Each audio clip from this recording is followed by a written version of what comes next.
नमस्कार दोस्तों, मैं डीएम सर बीएड से रिलेटेड यानी लेसन प्लान से संबंधित कुछ मैटर को बताऊंगा। ऐसा देखा गया है कि बहुत सारे ऐसे विद्यार्थी हैं जो टीचर ट्रेनिंग तो कंप्लीट कर जाते हैं, लेकिन टीचर ट्रेनिंग का मेन पार्ट जो होता है लेसन प्लान, उसको बहुत बढ़िया से समझ नहीं पाते हैं। तो बहुत जगह ऐसा होता है कि जब उनको पाठ योजना के बारे में पूछा जाता है तो बहुत ज़्यादा कन्फ्यूजन करते हैं।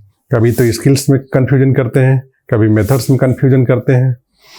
तो दोस्तों, थोड़ा सा मैं उस बिंदु पर चर्चा करता हूँ, विस्तार पूर्वक चर्चा करता हूँ। अलग अलग विंग्स के विद्यार्थी, जैसे साइंस के विद्यार्थी, कॉमर्स के विद्यार्थी, आर्ट्स के विद्यार्थी अलग अलग ढंग से उसको समझ पाएं। तो मैं विभिन्न तरह से विभिन्न मेथड्स, विभिन्न स्किल का यूज करते हुए मैं आप तक इस बिंदु को शेयर करने का प्रयास करता हूँ इस यूट्यूब के माध्यम से। तो सबसे पहले क्लास में जाते हैं तो सबसे पहले आप तो योजना बना करके जाते हैं कि हमको पढ़ाना कैसे है, क्या पढ़ाना है। तो जो चीज पढ़ाना है, जो टॉपिक्स को पढ़ाना है, उस टॉपिक से रिलेटेड एक प्लान तैयार करते हैं जिसको हम लोग कहते हैं लेसन प्लान। तो लेसन प्लान को जानने से पूर्व, लेसन प्लान को बताने से पूर्व आपको ये देखना है कि आपको किस किस स्किल्स का प्रयोग करते हुए जाना है। स्किल्स का भी प्रयोग करना है। भले आप उस पाठ योजना में लिखे नहीं, उस लेसन प्लान में लिखे नहीं, अलग बात है, लेकिन स्किल्स का प्रयोग जरूर करना है। तो सबसे पहला स्किल्स ये है श्यामपट्ट कौशल, ब्लैक बोर्ड स्किल। तो ब्लैक बोर्ड स्किल होता क्या है? तो ब्लैक बोर्ड स्क्रीन में दिखाई देगा कि ब्लैक बोर्ड स्किल में सबसे पहले होता क्या है कि सबसे पहले विद्यालय का नाम लिखते हैं। विद्यालय का नाम लिखने के बाद छात्र, अध्यापक यानी जो शिक्षक हैं उसका नाम लिखते हैं। उसका नाम लिखने के बाद हम लोग क्या करते हैं कि जिस क्लास में प्लान दे रहे हैं उस क्लास का नाम लिखना है। उसके बाद आप जो सब्जेक्ट पढ़ा रहे हैं, जैसे गणित वाले गणित पढ़ाते हैं, साइंस वाले साइंस पढ़ाते हैं, हिंदी वाले हिंदी पढ़ाते हैं, आर्ट्स वाले आर्ट्स पढ़ाते हैं, जो भी सब्जेक्ट पढ़ाते हैं वो सब्जेक्ट को मेंशन कर देना है। सब्जेक्ट के बाद होता क्या है कि एक सब सब्जेक्ट होता है।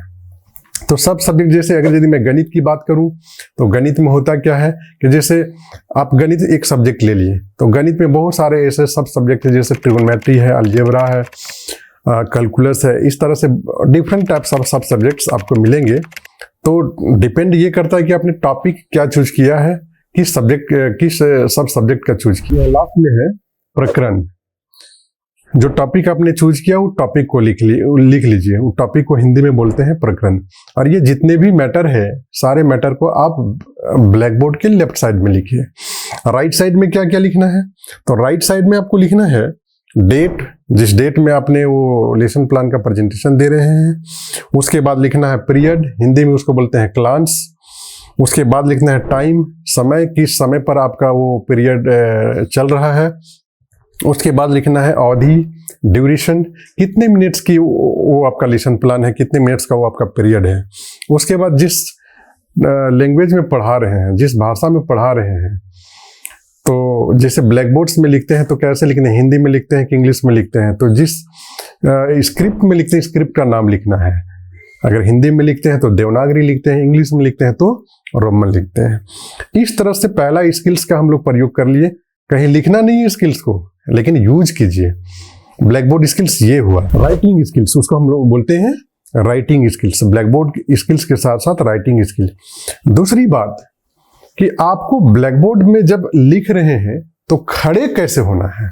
खड़े होने का भी एक बहुत बड़ा तरीका है, कला है कि भाई आप जब ब्लैक बोर्ड में खड़े हो रहे हैं तो ब्लैक बोर्ड में खड़े कितने डिग्री एंगल पे खड़ा होना है।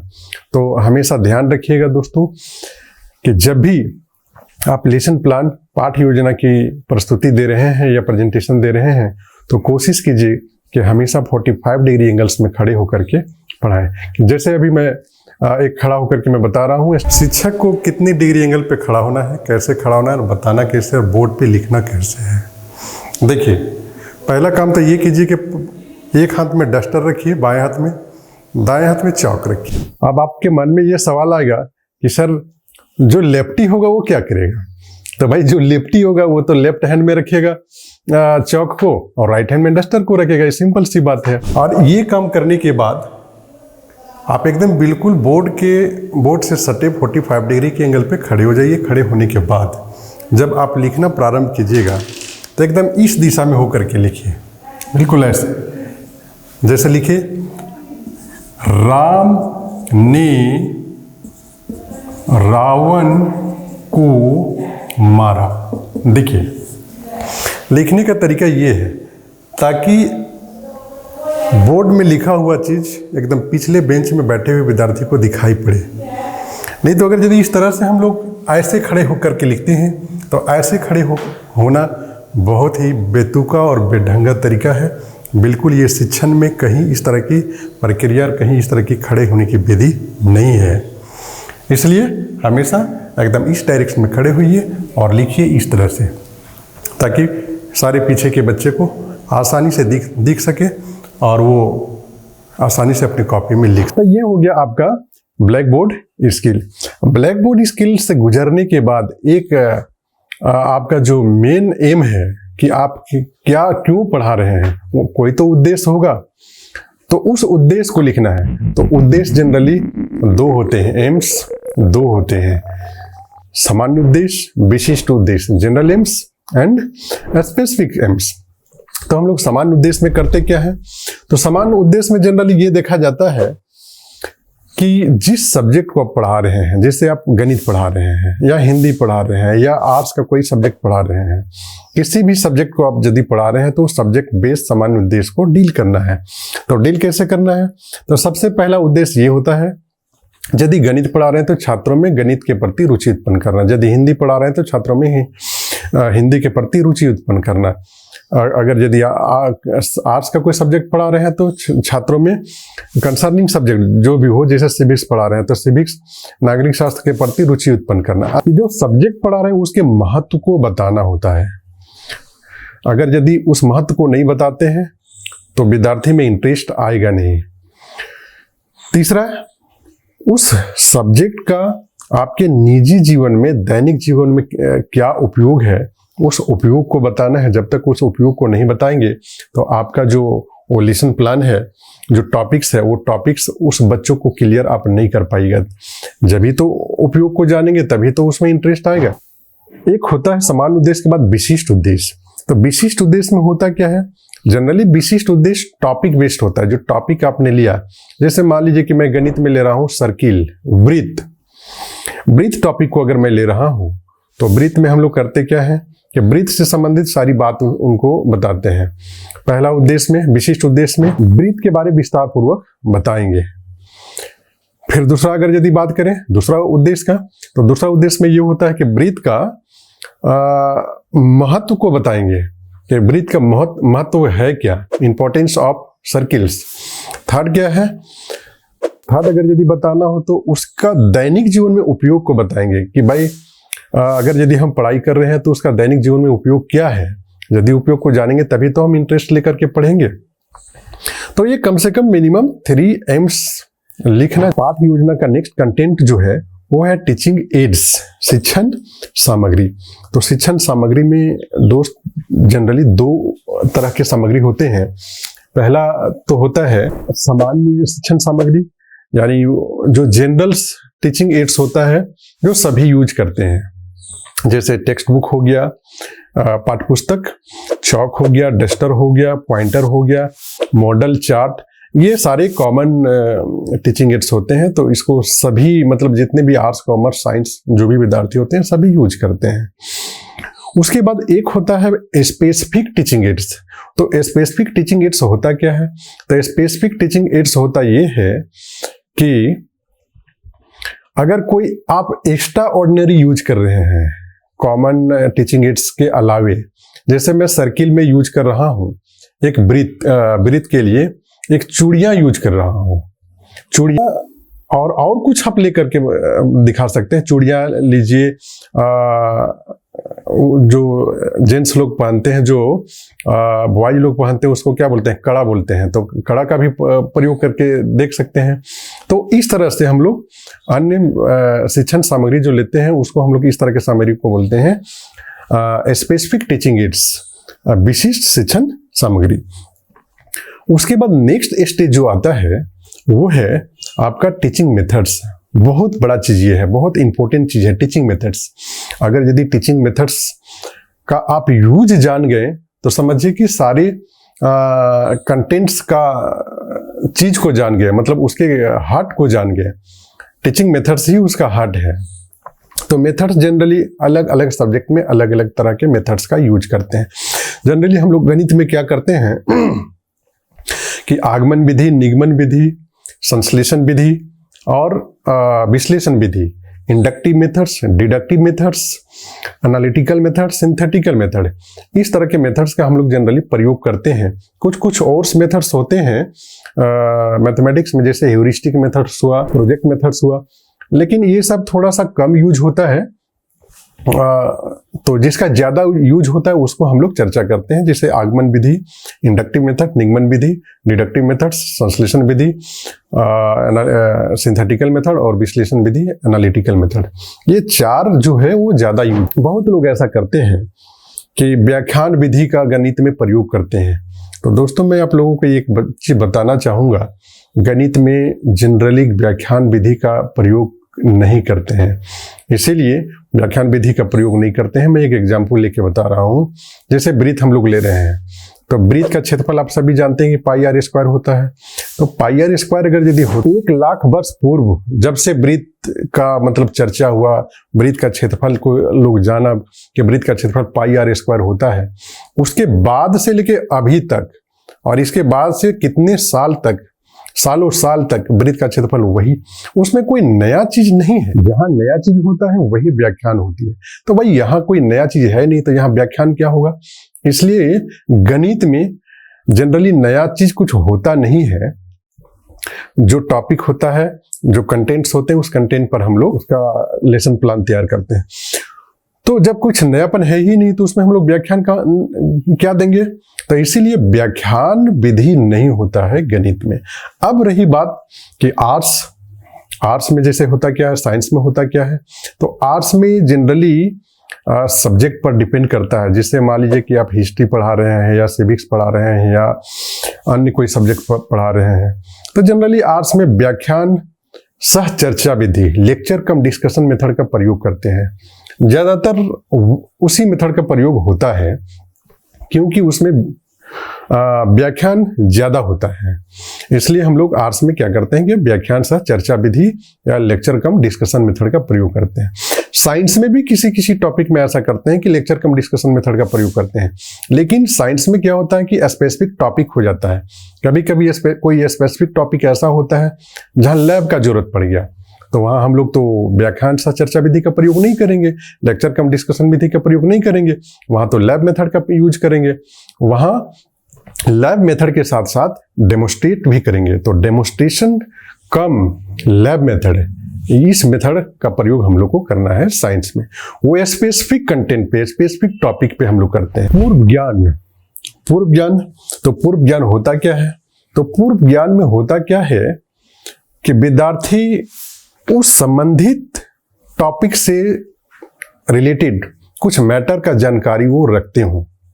अगर जानकारी रखेंगे तभी जब हम लोग इंट्रोडक्टिव क्वेश्चन पे चलेंगे, इंट्रोडक्शन पे चलेंगे, तब वो जब हम लोग सवाल करेंगे तो उसका वो जवाब देते जाएंगे। पूर्व ज्ञान के बाद एक आता है नेक्स्ट स्टेज। जो नेक्स्ट स्टेज है उस नेक्स्ट स्टेज को बोलते हैं हम लोग प्रस्तावना कौशल। वह एक स्किल हो गया, इंट्रोडक्टरी स्किल। तो प्रस्तावना कौशल में होता है क्या कि कुछ प्रस्तावना प्रश्न करते हैं, इंट्रोडक्टरी क्वेश्चन करते हैं। तो इंट्रोडक्टरी क्वेश्चन कहने का मतलब ये होता है कि जिस टॉपिक को आप लेकर के चल रहे हैं, विद्यार्थियों को पढ़ाने के लिए चल रहे हैं, तो उस टॉपिक से रिलेटेड कुछ कुछ ऐसा सवाल आपको करना है। जैसे मान लीजिए वृत्त लिए, तो वृत्त से ही सवाल नहीं करना है। वृत्त शब्द हिडन रहना चाहिए, वृत्त शब्द छुपा हुआ रहना चाहिए। लास्ट में जब कोई ऐसा एक सवाल करेंगे तब जाकर के वो वृत्त शब्द वो बच्चा बुलवा सकते हैं या आप बोल सकते हैं कि हाँ आज हम लोग इस टॉपिक पर चर्चा करेंगे। तो कम से कम 2-3 सवाल ऐसा करना है जो वृत्त शब्द हिडन रहे और वैसे शब्दों को लेकर के हम लोग वृत्त तक पहुंचना है। तो वृत्त से संबंधित चीजों को लीजिए। जैसे हमने टीचिंग एड्स में लिया था चूड़ियां, तो भाई विद्यार्थियों को ये बात करेंगे कि क्या, पहला सवाल, क्या आप चूड़ियां के संबंध में जानते हैं? तो विद्यार्थी बोलेंगे अगर जान रहे हैं तो बोलेंगे हाँ, अगर बोलेंगे कि नहीं तो नहीं। दूसरा सवाल हम डालेंगे कि विद्यार्थी, ये चूड़ियां का आकार कैसा होता है? तो अगर जो विद्यार्थी जानेंगे कि गोल होता है तो बोलेंगे गोल, अगर नहीं जानेंगे तो चुपचाप बैठे रहेंगे। अंतिम सवाल या लास्ट सवाल, गणित की भाषा में, यदि हम गणित पढ़ा रहे हैं, ब्रीथ टॉपिक लिए हुए हैं, तो गणित की भाषा में चूड़ियों का आकार कैसा होता है? तो वो एक संभावित उत्तर वहां आने का चांसेस रहता है। तो वहां लिख देंगे हम लोग, जो छात्र अध्यापक कार्य जो होगा उसमें हम लोग लिख देंगे कि गणित, चूड़ियों का आकार जो होता है उसको गणित की भाषा में हम लोग बोलते हैं ब्रीथ। तो वो टॉपिक हम लोग का डिसाइड हो गया। तब अब हम लोग को जो नेक्स्ट स्टेप जाना है उसको हम लोग बोलते हैं स्टेटमेंट ऑफ एम्स, उद्देश्य कथन। तो उद्देश्य कथन जैसे ही स्टेज आते हैं तो हम लोग वहां पर टॉपिक का जिक्र करते हुए लिखते हैं कि आज हम लोग इस टॉपिक पर, जैसे ब्रीथ टॉपिक लिए तो आज हम लोग ब्रीथ टॉपिक पर विस्तार पूर्वक अध्ययन करेंगे। ये तो हो गया टॉपिक तक इन करने का एक तरीका। कितने स्टेज से गुजरे आप लोग सभी तो देख ही चुके हैं। उसके बाद आपका आता है मेन वर्क, जो प्रस्तुतिकरण कहलाता है। तो अब चलिए, जैसे कि अपने स्क्रीन में आप देख रहे हैं कि एक फर्स्ट कॉलम में है सीरियल नंबर, सेकंड कॉलम में है सोपान जिसको कहते हैं स्टेप्स, थर्ड कॉलम में है टीचिंग कंटेंट्स, विषय वस्तु, फोर्थ कॉलम में है आपका ये छात्र अध्यापक कार्य, टीचर एक्टिविटीज, और नेक्स्ट कॉलम में है छात्र एक्टिविटी, छात्र कार्य, पुपिल्स एक्टिविटीज, स्टूडेंट एक्टिविटीज, और लास्ट कॉलम में है आपका ब्लैक बोर्ड वर्क।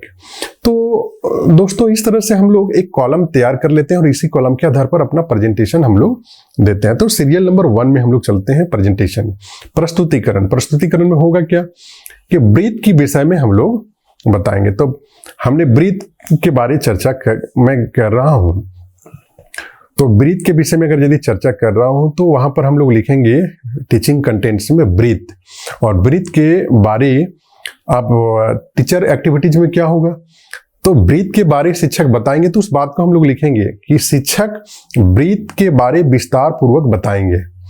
यदि शिक्षक ब्रीथ के बारे विस्तार पूर्वक बताएंगे, ये बातें यदि वहां हमने लिख लिया, तो नेक्स्ट कॉलम है स्टूडेंट एक्टिविटीज। उसमें विद्यार्थी क्या करेंगे, विद्यार्थी उसमें करते क्या है कि ध्यान पूर्वक सुनते हैं, समझते हैं और लिखते हैं। उसके बाद सैंपल वर्क में हम लोग चले जाएंगे, ब्लैक बोर्ड वर्क में। तो ब्लैक बोर्ड वर्क में होता क्या है कि जितने भी इंपॉर्टेंट कंटेंट्स होता है वो सारे कंटेंट्स को हम लोग ब्लैक बोर्ड में लिखते हैं।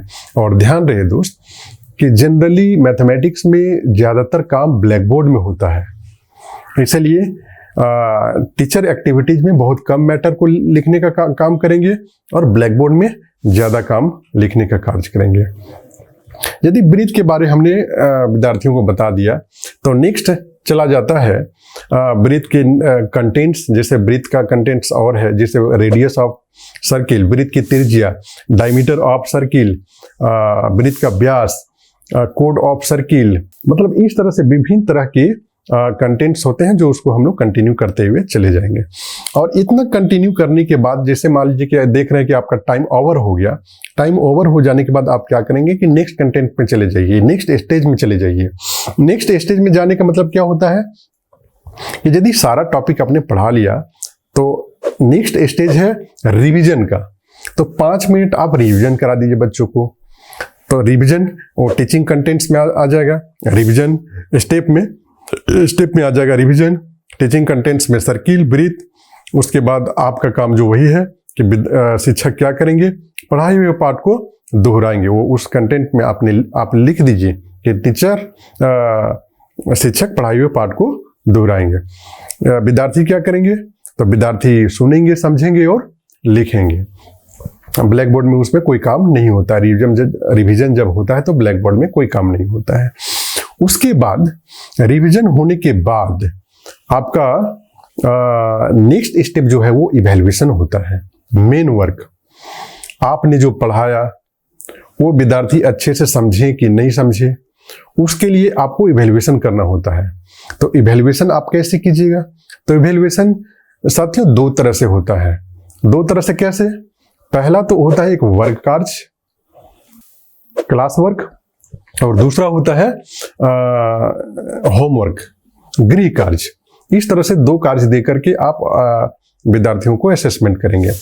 तो असेसमेंट करने का भी बहुत सारे तरीके होते हैं। बहुत सारे तरीकों में उसमें क्या होता है कि क्वेश्चनियर जो होता है वो डिफरेंट टाइप्स ऑफ क्वेश्चनियर हम लोग तैयार करते हैं। क्वेश्चनियर होता क्या है?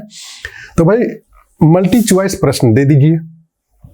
मल्टी चॉइस प्रश्न देने के बाद अगर यदि बच्चे को बहुत अच्छा समझ में आया है तो उसको तुरंत ध्यान में आ जाएगा कि मल्टी चॉइस प्रश्न है, उस प्रश्न का जवाब फलाना होगा।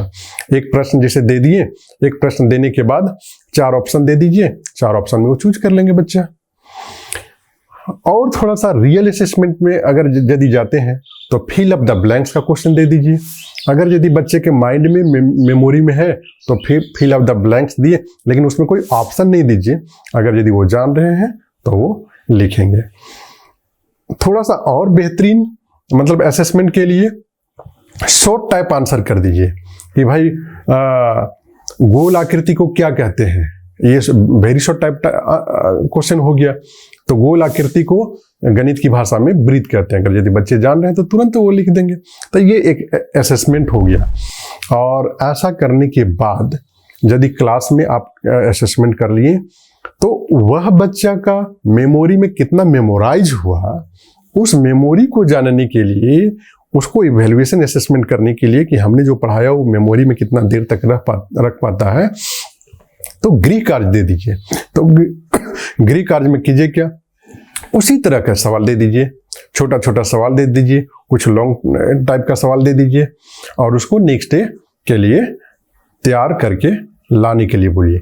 तो वो बच्चा क्या करेगा, नेक्स्ट क्लास के लिए वो कम से कम उसको प्रिपेयर करके तो लाएगा। तो कम से कम इतना तो उसके माइंड में चलते रहेगा कि हमारा होमवर्क मिला है। तो इस तरह से वो बच्चा वो जुड़ा हुआ रहता है, कंटेंट से जुड़ा हुआ रहता है और वो भटकता नहीं है। तो इस तरह से दोस्तों एक लेसन प्लान का कंटेंट तैयार होता है। बहुत सारे ऐसे बच्चे क्या करते हैं कि लेसन प्लान को एक डमी कॉपी के रूप में डिमांड करने लगते हैं कि सर मुझे बहुत दिक्कत होती है, तकलीफ होती है बनाने में, ये वो। अरे भाई डमी कॉपी क्यों यूज आप करना चाहते हो? डमी कॉपी को यूज मत करो। ट्रेनिंग का मतलब ये होता है कि यदि आप ट्रेंड हुए ही नहीं तो ट्रेनिंग करने से क्या लाभ? जीवन भर गाड़ी में सवार होकर के चलिएगा, कभी तो ड्राइवर बनने का कोशिश कीजिए, तभी तो कुशलता आएगी। अदरवाइज सवारी बन करके जीवन भर घूमते रहिएगा। तो सवारी बनने का काम मत कीजिए दोस्तों, ड्राइवर बनने का काम कीजिए और कुशल ड्राइवर बनने का काम कीजिए। असली ट्रेनिंग लीजिए और असल ट्रेंड होइए, तभी वो ट्रेनिंग का मतलब निकलता है। अदरवाइज वो तो जहाँ का तहाँ जैसे है वैसे डिग्री ले लिए, उसका कोई मतलब नहीं निकलता है। तो थैंक यू। अगर यदि आपको अच्छा लगा वीडियो तो लाइक और सब्सक्राइब जरूर करें दोस्तों।